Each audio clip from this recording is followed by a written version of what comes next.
You smell the sea before you hear it, salt mixed with blood. The air shivers with screams, yet time itself feels frozen. From Troy's crumbling walls you watch smoke rise like black ribbons into the dying light. This is the end of everything you know, and yet, somehow, it's only the beginning. Before we descend into this forgotten story, take a moment to join the growing circle of history lovers here. Hit that like button if you've ever stood in awe of how beauty and brutality share the same stage in human history. Tell us in the comments where you're watching from. Athens, New York, Karachi, or somewhere between. It's remarkable that thousands of years later, across oceans and screens, the ghosts of ancient cities still call us together. The last song of Troy wasn't sung by poets. It was whispered by women in chains. When Greek fire consumed the city's gates, it wasn't only soldiers who fell. It was an entire generation of voices. Ancient texts describe the aftermath in chilling detail. Houses still smoldered when the Greeks began counting. Not the dead, but the living. Every woman, every child became part of a ledger written in ash. The victors recorded not names, but numbers. And in those numbers lay the foundation of an empire built not on ideals, but on ownership. Homer's Iliad gives us glory. The clash of spears, the roar of Achilles, but history, in its unflinching record, gives us something colder. Fragments of later Greek decrees show how captured populations were to be divided. One share for the generals, one for the rank and file, and a portion reserved for sale in Aegean markets. The words are bureaucratic, stripped of feeling. Yet between the lines, the weight of human suffering trembles like a hidden tremor. Imagine the silence that followed the last cry of battle. The sound of sandals crunching over fallen shields. The crackle of fires consuming painted homes. Greek officers walked through the ruins with wax tablets and scribes, tallying their human spoils. Archaeological digs near the coast of Hisarlik, the ancient site of Troy, reveal temporary holding areas, pits lined with limestone, where the captured were gathered before transport. Scholars believe these were the first staging grounds of a practice that would later define Greek conquest, the systematic commodification of the defeated. What began as plunder soon became policy. Greek historians like Thucydides and Xenophon wrote of cities made empty, their people transferred as property, language that veiled horror in administrative calm. To them, it was strategy. To the women, it was annihilation. When the flames cooled, they were forced to march to the shore, escorted by men who had killed their husbands hours before. "You will serve the gods of Greece now," a commander might have said, voice measured, indifferent. The women would bow, not out of reverence, but survival. From that moment, defeat wasn't simply military. It was reproductive, cultural, spiritual. The Greeks didn't just conquer cities, they absorbed them. Every captured woman became a vessel for the future. Her body turned into a bridge between nations, her children destined to carry the conqueror's blood. Through this silent machinery, Greece expanded not just its borders, but its lineage. Centuries later, philosophers like Aristotle would rationalize what began on those beaches. In his Politics he wrote that, "Some men are born to rule, and others to be ruled." It was elegant philosophy for an ugly truth, the normalization of slavery, justified through nature and logic. But beneath the clean geometry of his reasoning lay the ghost of Troy, the faint echo of weeping women who had no voice to protest their transformation into property. The paradox deepens when you stand in the ruins of Mycenae or Athens, where inscriptions celebrating victory are carved beside prayers for divine purity. The same civilization that gave us democracy and theater also perfected the art of turning loss into industry. In their temples, priests blessed ships bound for market, ships carrying olive oil, pottery, and women. The records call them offerings, offerings to commerce, to empire, to the gods of power that never slept. Not all accepted it quietly. fragments of Greek tragedy, Euripides' Trojan women, performed centuries after Troy's fall, preserve the unhealed wound. In the play, Hecuba, queen of the defeated city, wails, "The smoke still rises from my home, yet I live." Her voice, though written by a Greek man, carries something hauntingly true, a rare moment when the conqueror's stage allowed the conquered to speak, if only as a warning. "Who can call this victory?" she asks. The question still hangs in the air, unanswered after millennia. And yet, for the Greeks, this was civilization. Order from chaos, profit from ruin. From the ashes of destroyed cities, they built new economies, new colonies, new myths. The women they enslaved became nameless mothers of future citizens, their identities erased, their stories rewritten. Even the gods seemed complicit. Temples were raised from the stones of conquered lands, dedicated to Athena, goddess of wisdom and war, whose serene marble face would forever overlook the suffering that fed her worship. The day the songs went silent, Greece learned a terrible lesson, that beauty can live alongside cruelty, and that progress can grow from the bones of the broken. As night fell over the ruins of Troy, the sea reflected firelight like a mirror of hell. The victors sailed home beneath the stars, carrying their new possessions below deck, unaware that they were carrying something else too, a moral debt that history would one day uncover. Centuries later, when archaeologists brush dust from a shard of pottery or find a child's bracelet beside a soldier's grave, they aren't just unearthing relics. They're hearing the faint chorus of women whose songs were silenced, but not erased. Their stories linger in the soil, in the marble, in the bloodlines that cross the Mediterranean still. And if you listen closely, beneath the legend of Greek glory, you can still hear it, the low hum of mourning that once rose above a burning city, the day the songs went silent. The morning light spills across Athens like melted bronze, catching the columns of the agora and the sweat on men's backs. Beneath the hum of trade, figs, amphorae, woven linen, there is another sound, the faint clink of chains. It's almost polite, easily mistaken for the rhythm of commerce, but those who listen closely can hear the truth, that beneath the chatter of citizens lies the heartbeat of something colder, older, and infinitely more deliberate. They called it the market, but it was closer to theater. Every role rehearsed, every exchange choreographed. A crier steps onto a wooden platform, his voice carrying above the crowd. Lot 17. Woman of Phocis, knows the loom, can nurse, speaks a little Attic. His tone is neither cruel nor kind. It is transactional, as measured as the weights used for silver. Around him, men appraise as if inspecting pottery, checking teeth, hands, posture. The air smells of olive oil, iron, and something else. Fear, faint but unmistakable. To the Athenians, this was not barbarity. It was necessity, order. After war came recompense, and recompense required bodies. Slavery wasn't hidden.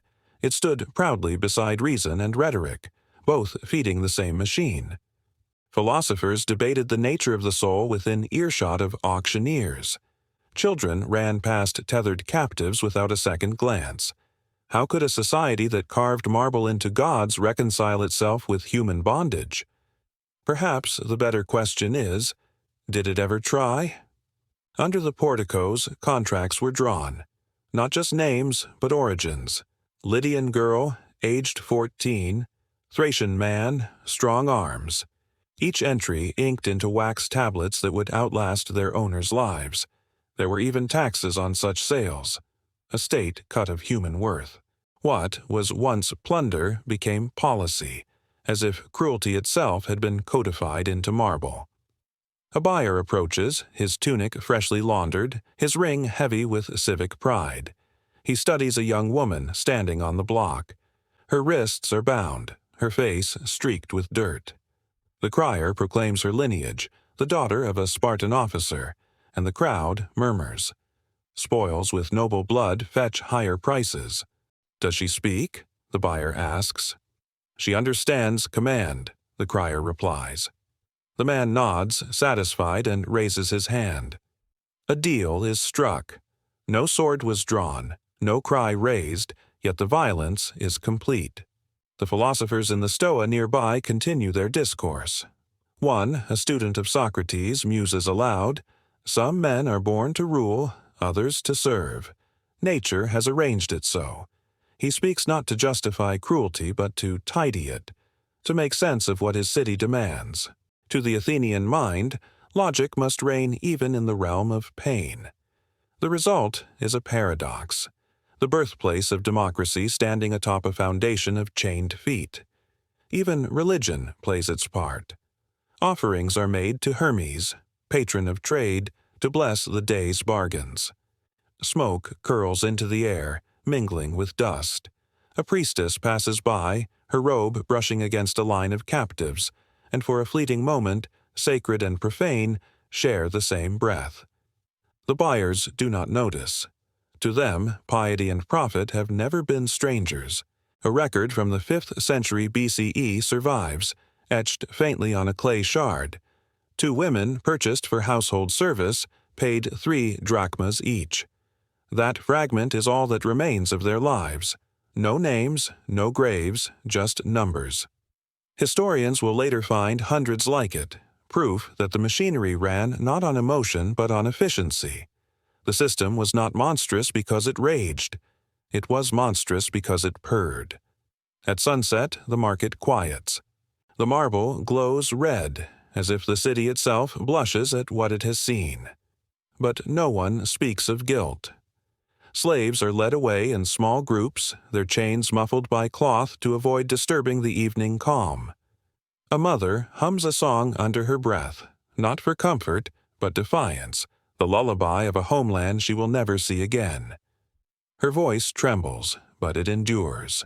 Somewhere across the square, a sculptor chisels a new statue of Athena, her gaze proud, her spear unbroken. He doesn't glance at the passing slaves. His mind is on symmetry, not sorrow. The dust from his work settles on their shoulders like pale snow. In the flicker of torchlight, it's hard to tell marble from flesh. Both belong to the city now.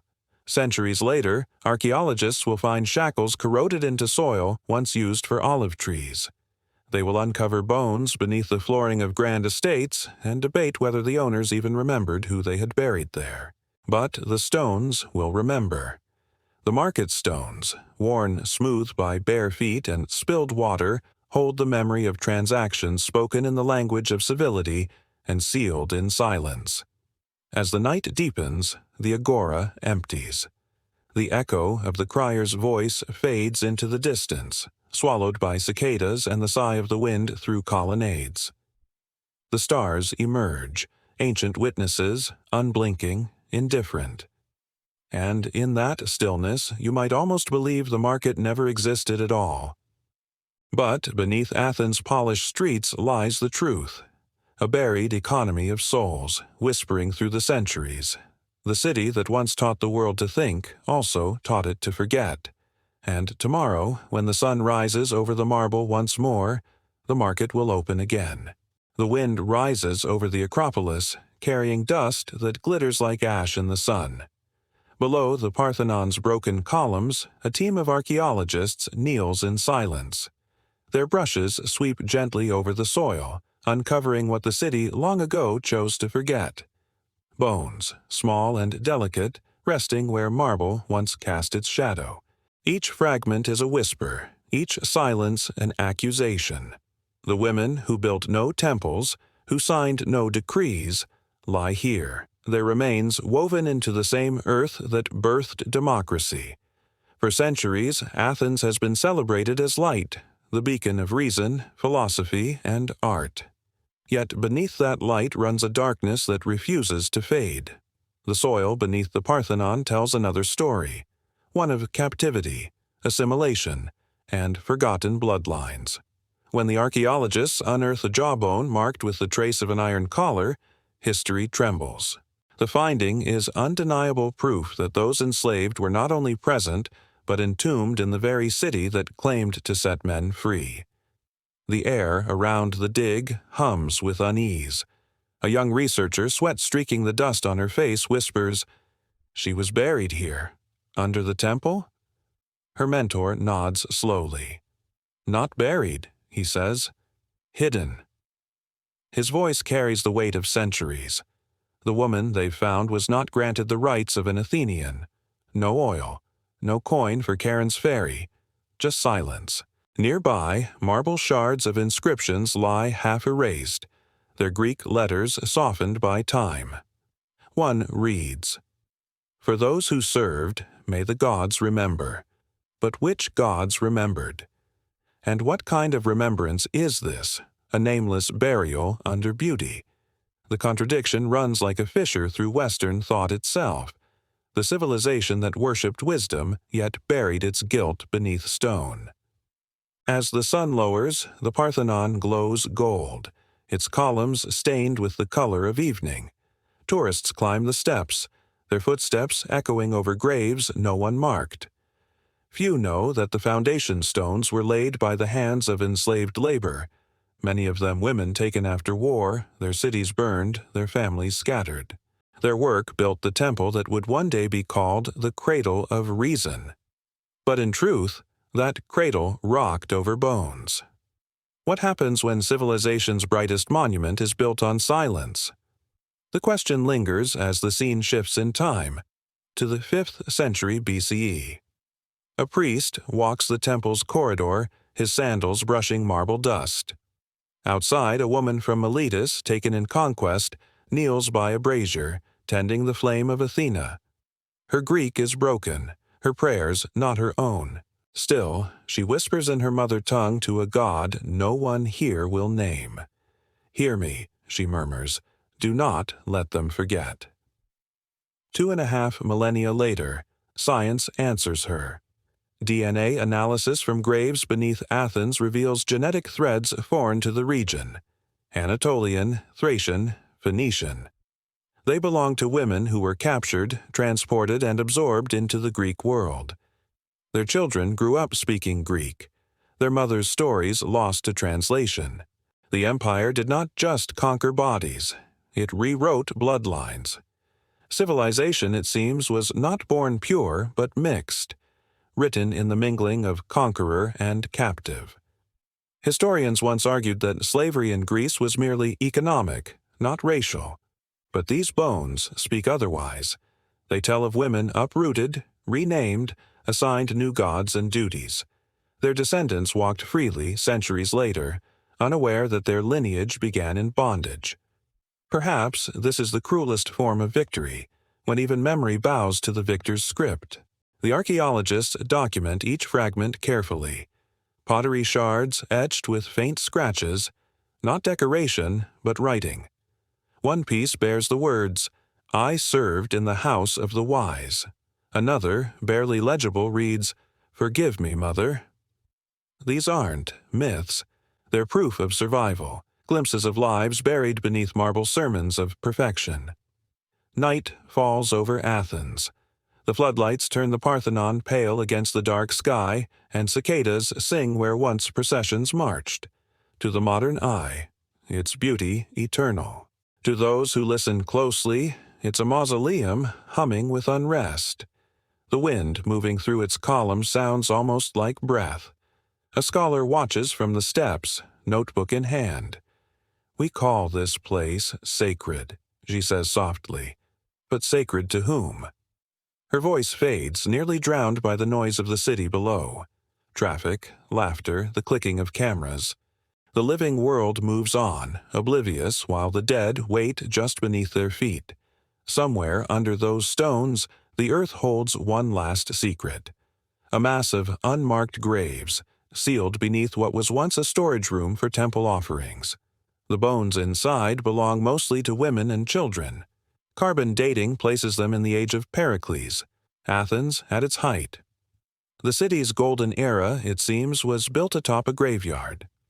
As the archaeologists pack their tools, a gust of wind sweeps across the site, scattering fine dust over everything: equipment, notebooks, exposed bone. For an instant, the air shimmers, and it feels as if the city exhales. The marble breathes, the columns groan. Beneath the polished myths of glory, the ghosts of the forgotten still stir, whispering through the cracks in history's foundation. And when dawn comes, the Parthenon will gleam again, a monument to perfection, or perhaps a warning carved in stone, that even the brightest civilizations cast shadows long enough to bury their own sins.